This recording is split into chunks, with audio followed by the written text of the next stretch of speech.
نحمدہ ونصلی علی رسولہ الکریم اما بعد۔ امام بخاری رحمہ اللہ کی زندگی کے 16 پہلو اس سے پہلے بیان کیے جا چکے ہیں۔ آج ان کی زندگی کے آخری 2 پہلو، ایک امام بخاری کا مسلک، دوسری ان کی وفات کے بارے میں مختصر بیان کیا جائے گا۔ 17واں امام بخاری کی زندگی کا پہلو ان کا مسلک ہے کہ امام بخاری رحمہ اللہ کس مسلک سے تعلق رکھنے والے تھے۔ ہمارے ہاں اکثر لوگ امام بخاری کو اپنے مسلک کی طرف کھینچ کر اپنے مسلک کی حقانیت ثابت کرنے کی کوشش کرتے ہیں۔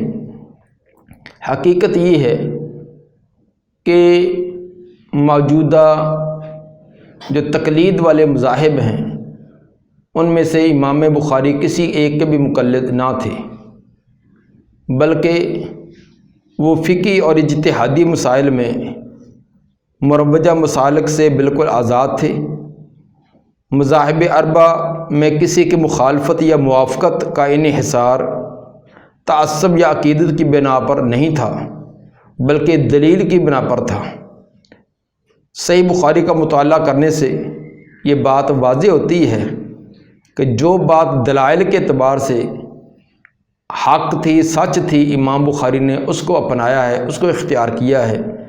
اس میں کسی امام کی، کسی استاد کی، کسی اور مذہب کی انہوں نے اس میں لحاظ نہیں رکھا۔ بعض لوگوں نے امام بخاری کو شافعی یا حنبلی قرار دیا ہے، لیکن یہ بات بھی حقیقت کے خلاف ہے۔ آپ مجتہد مطلق، امام الفقہ اور آزاد فکر کے علمبردار تھے۔ اب میں ایک ایک مثال مذاہب اربع کی بیان کر کے ثابت کرتا ہوں کہ امام بخاری رحمہ اللہ کسی ایک مذہب کے بھی مقلد نہ تھے یا کسی ایک امام کے مقلد نہ تھے۔ نمبر 1، شوافع کے نزدیک جمعے کی ادائیگی کے لیے کم از کم 40 آدمیوں کا ہونا ضروری ہے۔ امام بخاری رحمہ اللہ نے اس کی تردید کی ہے اور عنوان قائم کیا ہے، باب قائم کیا ہے کہ باب اذا نفر الناس عن الامام فی صلاۃ الجمعہ فصلاۃ الامام ومن بقی جائزۃ، کہ جب لوگ جمعے کے وقت امام کو چھوڑ کر چلے جائیں تو باقی ماندہ افراد کی جمعہ کی نماز صحیح ہے۔ دیکھیے کتاب الجمعہ باب نمبر 38۔ اس سلسلے میں اس باب کے تحت امام بخاری جو حدیث لائے ہیں، صحیح بخاری کا حدیث نمبر 936، جس کے اندر یہ تذکرہ ہے کہ ایک تجارتی قافلہ آیا تو لوگ اس قافلے کی طرف چلے گئے تو نبی صلی اللہ علیہ وآلہ وسلم کے ساتھ جمعہ کا عدد صرف 12 آدمی رہ گئے۔ آپ نے جمعے کی نماز جاری رکھی اور ان کو ادا کرائی۔ اس سے ثابت ہوا کہ امام بخاری امام شافعی کے مقلد نہ تھے۔ اگر ان کے مقلد ہوتے تو امام شافعی کے مذہب کی تائید کرتے ہوئے وہ بھی اسی نظریے کے حامل ہوتے، جبکہ ان کی تردید کی ہے کہ جمعے کے لیے 40 کے افراد کی تعداد کوئی ضروری نہیں، بلکہ 12 یا سے کم افراد بھی ہوں تو جمعہ تب بھی درست ہے۔ نمبر 2، احناف کے نزدیک جمعے کی ادائیگی کے لیے متعدد شرطیں ہیں کہ فلاں شرط پائی جائے تب جمعہ جائز ہوگا۔ ان شرطوں میں سے ایک یہ بھی ہے کہ جمعہ عام دیہاتوں میں جائز نہیں ہے۔ امام بخاری نے ان کی تردید کے لیے باب قائم کیا ہے کہ باب الجمعہ فی القریٰ والمدن، کہ دیہاتوں اور شہروں میں، چھوٹے شہروں کے اندر جمعے کی نماز کی ادائیگی۔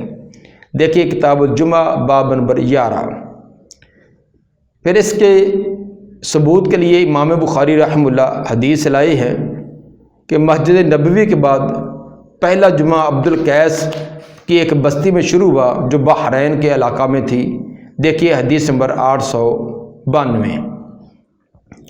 اس سے ثابت ہوا امام بخاری امام ابو حنیفہ رحمہ اللہ کے بھی مقلد نہ تھے، اگر ان کے مقلد ہوتے تو ان کی تردید میں یہ باب اور یہ روایت آگے بیان نہ کرتے۔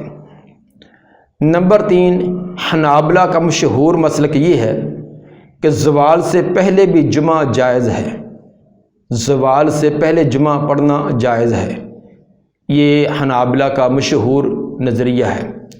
امام بخاری نے اس کی تردید کی ہے اور یہ باب قائم کیا ہے کہ بابر وقت الجمعۃ اذا زالت الشمس، کہ سورج جب ڈھل جائے تو تب جمعے کا وقت ہوتا ہے۔ دیکھیے کتاب الجمعہ باب نمبر 16، اور اس کے تحت روایت لائے ہیں حضرت انس رضی اللہ تعالیٰ عنہ کی کہ ان نبی صلی اللہ علیہ وسلم کانا یصلی الجمعۃ حین تمیل الشمس، کہ نبی صلی اللہ علیہ وآلہ وسلم زوال کے بعد جمعہ پڑھتے تھے۔ دیکھیے حدیث نمبر 904۔ اس سے ثابت ہوا کہ امام بخاری حنابلہ کے بھی مقلد نہ تھے، اگر ان کی تقلید کرتے تو ان کے خلاف یہ باب قائم نہ کرتے اور آگے یہ روایت ان کے خلاف نہ لاتے۔ نمبر 4، مالکی حضرات کے نزدیک بارش کی وجہ سے جمعہ چھوڑنا جائز نہیں ہے۔ بارش ہو جائے تو بارش کی وجہ سے جمعہ نہیں چھوڑا جا سکتا، جمعے کے لیے ہر صورت میں آنا پڑے گا۔ امام بخاری رحمہ اللہ نے اس موقف کا رد کیا ہے اور باب قائم کیا ہے کہ باب رخصت علم یحضر الجمعۃ فی المطر، کہ بارش کی وجہ سے جمعہ میں حاضر ہونے کی رخصت ہے، اگر بارش ہو جائے تو جمعے کے لیے کوئی نہ آئے تو یہ درست ہے، اس کے لیے عذر ہے، اس کی رخصت ہے۔ دیکھیے اس کے لیے کتاب الجمعہ باب نمبر 14۔ پھر اس کے تحت ابن عباس رضی اللہ عنہما کا قول لائے ہیں کہ ان الجمعۃ عظمۃ، ابن عباس فرماتے ہیں کہ جمعہ ایک لزومات میں سے ہے۔ وَإِنِّي كَرِهْتُ أَنْ أُخْرِجَكُمْ فَتَمْشُونَ فِي الطِّينِ وَالدَّحْضِ، لیکن میں ناپسند کرتا ہوں کہ تم گارے اور بارش کے اندر پھسلتے ہوئے گرتے گراتے جمعے کے لیے آؤ۔ گویا کہ ابن عباس رضی اللہ عنہما کا یہ اثر پیش کر کے امام صاحب یہ ثابت کرنا چاہتے ہیں کہ بارش بھی ایک عذر ہے جس کی وجہ سے جمعے کو چھوڑا جا سکتا ہے۔ دیکھیے حدیث نمبر 901۔ تو مروجہ جو چاروں تقلیدی مذاہب ہیں ان چاروں کا امام بخاری نے صحیح البخاری کا اندر رد کیا ہے، تو ثابت ہوا وہ کسی کے مقلد نہ تھے۔ مولانا انور شاہ کاشمیری رحمہ اللہ فرماتے ہیں کہ امام بخاری کے مسلک کی وضاحت کرتے ہوئے انہوں نے یہ لکھا کہ میرے نزدیک حق بات یہ ہے کہ امام بخاری نے اپنی صحیح میں کسی مسلک کی تقلید نہیں کی، بلکہ اجتہاد کا راستہ اختیار کیا ہے۔ ان کی فہم و بصیرت نے جو فیصلہ کیا ہے انہوں نے آزادی کے ساتھ اس کو اپنایا ہے۔ دیکھیے فیض الباری جلد 1 صفحہ 335۔ مسائل میں کسی ایک مجتہد کا دوسرے مجتہد کے موافقت کرنے سے یہ بات ثابت نہیں ہو جاتی کہ وہ اس کے مقلد ہیں۔ بہت ساری چیزوں کے اندر ائمہ اربعہ کسی نہ کسی ان میں سے وہ حق ان کی بات حدیث کے مطابق جن کی قریب ہوتی ہے ان کو امام بخاری نے لیا ہے، تو اس کا یہ معنی نہیں کہ اس کے مقلد تھے۔ تو جس کی دلیل کے اعتبار سے جس کا نظریہ قوی تھا، اصل کے اندر امام صاحب نے نص کے مطابق قرآن اور حدیث کے مطابق اس نظریے کو اپنایا، وہی نظریہ جس امام کا تھا اس کی تائید ہوئی ہے۔ تو اس سے یہ ثابت نہیں ہو جاتا کہ امام صاحب کسی کے مقلد تھے۔ امام بخاری کی وفات، جب امام بخاری رحمہ اللہ پر جھوٹے قسم کے الزامات لگا کر ان کو ان کے وطن عزیز سے نکال دیا گیا، تو امام بخاری رحمہ اللہ سمرقند سے تقریباً 10 کلومیٹر دور ایک گاؤں خرتنگ میں تشریف لے گئے، اور ایک رات آپ نے تہجد کی نماز کے بعد یہ دعا بھی کی، اللہم انہ قد ضاقت علی الارض بما رحبت، یا اللہ زمین اتنی وسیع ہونے کے باوجود مجھ پر تنگ ہو گئی ہے، اگر حالات ایسے ہی ہیں تو اب میرا اس زمین پر اگر زندہ رہنا بہتر نہیں ہے تو فق بزنی الیک، پھر یا اللہ مجھے اپنی طرف قبض کر لیجئے۔ چنانچہ اس کے 1 مہینہ بعد امام بخاری زندہ رہے۔ دیکھیے تاریخ بغداد جلد 2 صفحہ 34 اور تہذیب الکمال جلد 16 صفحہ 106۔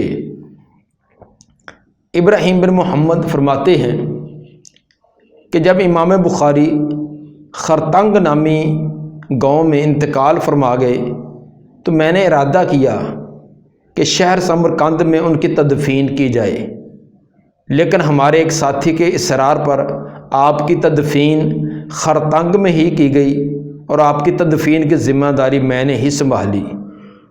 دیکھیے تاریخ بغداد جلد 2 صفحہ 32۔ امام بخاری رحمہ اللہ نے خرطنگ میں ابو منصور غالب بن جبریل کے ہاں قیام فرمایا۔ وہ امام صاحب کے وفات کے بارے میں فرماتے ہیں، بیان کرتے ہیں کہ امام بخاری کے ہمارے ہاں آنے کے بعد کچھ دنوں بعد سخت بیمار ہو گئے۔ اسی دوران اہل سمرقند کی طرف سے ایک شخص آپ کو لینے کے لیے آیا تو آپ سخت بیماری کے باوجود سمرقند کی طرف جانے کے لیے تیار ہو گئے۔ اپنے موزے پہنے، میں نے آپ کا بازو تھام کر سہارا دیا۔ آپ نے گھوڑے تک بمشکل پہنچے تھے کہ آپ فرمانے لگے اب مجھے چھوڑ دو، میں سمرقند تک نہیں جا سکتا۔ اس کے بعد کچھ دیر دعائیں مانگتے رہے اور لیٹ گئے، اور عید الفطر کی رات 256 ہجری کو 62 سال کی عمر میں وفات پا گئے۔ انا للہ و انا الیہ راجعون۔ وفات کے بعد آپ کے جسم مبارک سے اس قدر پسینہ بہنے لگا کہ جو بیان سے باہر ہے، حتیٰ کہ ناظرین نے یہ بات بھی لکھی ہے کہ آپ کو غسل دینے کے بعد جب کفن دیا گیا ہے تو کفن دینے کے بعد بھی جسم سے پسینہ بہتا رہا۔ آپ نے وصیت کی تھی کہ مجھے کفن کے اندر، میرے کفن کے اندر قمیص اور پگڑی نہ ہو، بلکہ 3 چادریں ہوں، جس طرح نبی صلی اللہ علیہ وآلہ وسلم کے کفن میں 3 چادریں تھیں۔ چنانچہ آپ کی وصیت کے مطابق 3 چادروں کے اندر کفن دیا گیا، اور آپ کو دفن کر چکنے کے بعد قبر کی مٹی سے عجیب قسم کی خوشبو مہکنے لگی، اور یہ سلسلہ کئی روز تک جاری رہا۔ خوشبو اس قدر منفرد تھی کہ کستوری کو بھی مات دے رہی تھی۔ اس کے بعد آپ کی قبر کے برابر آسمان کی طرف سفید ستون نظر آنے لگے، تو لوگ خوشبو کے لینے کے بعد ان ستونوں کو دیکھنے میں مشغول اور مصروف ہوئے، اور قبر مبارک سے لوگ اتنی مٹی اٹھانے لگے، باوجود روکنے کے کہ لوگ قبر سے مٹی اٹھا کر لے جاتے رہے۔ قریب تھا کہ تمام مٹی اٹھ جانے کی وجہ سے ان کا جسم اطہر جو ہے وہ نظر آنے لگے۔ تو پھر جو وہاں انتظامیہ لوگ تھے انہوں نے کانٹے دار شاخیں اس کے اوپر رکھ دی تاکہ لوگ مٹی نہ اٹھا سکیں، لیکن اس کے باوجود لوگ مٹی کو اٹھاتے رہے۔ لوگوں کے ہاں اس خوشبو کا چرچا اور اس پر اظہار تعجب ہوتا رہا، حتیٰ کہ آپ کے مخالفین بھی آپ کی عظمت کے معترف ہو گئے، اور بعض مخالفین تو آپ کی قبر پر آئے اور آپ کے خلاف جو پروپوگنڈے کرتے رہے، آپ کے خلاف جو طرح طرح کی باتیں کرتے رہے، وہ بھی بڑی ندامت کے آنسو بہا رہے تھے اور توبہ استغفار کرتے رہے۔ دیکھیے سیر اعلام النبلاء جلد 12 صفحہ 466 اور 467، اور اسی طرح طبقات سبکی جلد 2 صفحہ 233 اور 234۔ علامہ عبد الواحد بن آدم الطوابیسی فرماتے ہیں کہ ایک رات انہوں نے خواب دیکھا۔ خواب کے اندر نبی صلی اللہ علیہ وآلہ وسلم ایک جگہ کھڑے دیکھے، تو کچھ صحابہ بھی آپ کے ساتھ ہیں۔ تو کہتے ہیں کہ میں نے عرض کی اللہ کے رسول آپ کس کے انتظار میں یہاں کھڑے ہیں؟ تو آپ نے فرمایا کہ میں محمد بن اسماعیل بخاری کے انتظار میں کھڑا ہوں۔ اس خواب کے کچھ دن بعد ان کو امام صاحب کے انتقال کی خبر پہنچی تو انہوں نے حساب کتاب لگایا، تو واقعی جس وقت امام بخاری کی وفات ہوئی تھی وہ اسی وقت ان کو خواب کے اندر یہ تمام کے تمام مناظر دکھلایا گیا تھا۔ دیکھیے تاریخ بغداد جلد 2 صفحہ 34 اور حدیث ساری مقدمہ فتح الباری صفحہ 688۔ انتہائی اختصار کے ساتھ ہم نے امام بخاری رحمہ اللہ کے حالات آپ کے سامنے بیان کیے ہیں۔ تو کل حالات امام بخاری کے ہم نے وہ تقریباً 18 ان کی زندگی کے پہلوؤں کی شکل میں بیان کیے ہیں، جن کو دوبارہ ایک نظر پھر آپ دیکھ سکتے ہیں کہ نمبر 1 نام و نسب، نمبر 2 بخارا شہر کا محل وقوع، نمبر 3 امام موصوف کے والد محترم کے مختصر حالات، نمبر 4 امام بخاری رحمہ اللہ کے والدہ محترمہ کے مختصر حالات، نمبر 5 پرورش اور تعلیم و تربیت، نمبر 6 ازدواجی زندگی، نمبر 7 امام بخاری کے ہم عصر حکمران، نمبر 8 طلب علم کے لیے سفر، نمبر 2 امام بخاری کے اساتذہ اور نمبر 10 امام بخاری کے مشہور شاگرد، نمبر 11 امام بخاری کی تصانیف اور نمبر 12 امام بخاری کے اوصاف حمیدہ، نمبر 13 امام بخاری اپنے رفقاء اپنے ہم عصروں کی نظر میں، اور نمبر 14 امام بخاری متاخرین کی نظر میں، اور نمبر 15 سیرت و اخلاق، نمبر 16 امام بخاری کا عقیدہ، نمبر 17 امام بخاری کا مسلک، اور نمبر 18 امام بخاری کی وفات۔ اس کے ساتھ ہی امام بخاری رحمہ اللہ کے حالات زندگی ہمارے مکمل ہوئے ہیں۔ اس کے بعد ان کی عظیم کتاب الجامع الصحیح للبخاری، اس کا تعارف بھی مختصر انداز میں ہوگا، اور اس کی تکمیل پر پھر ہم الجامع الصحیح للبخاری کا آغاز کریں گے انشاءاللہ العزیز۔ اللہ تعالی ہمیں توفیق عطا فرمائے، اور امام بخاری کی سیرت جس طرح ان کی بہترین سیرت تھی اسی طرح ہمیں بھی اپنانے کی توفیق عطا فرمائے۔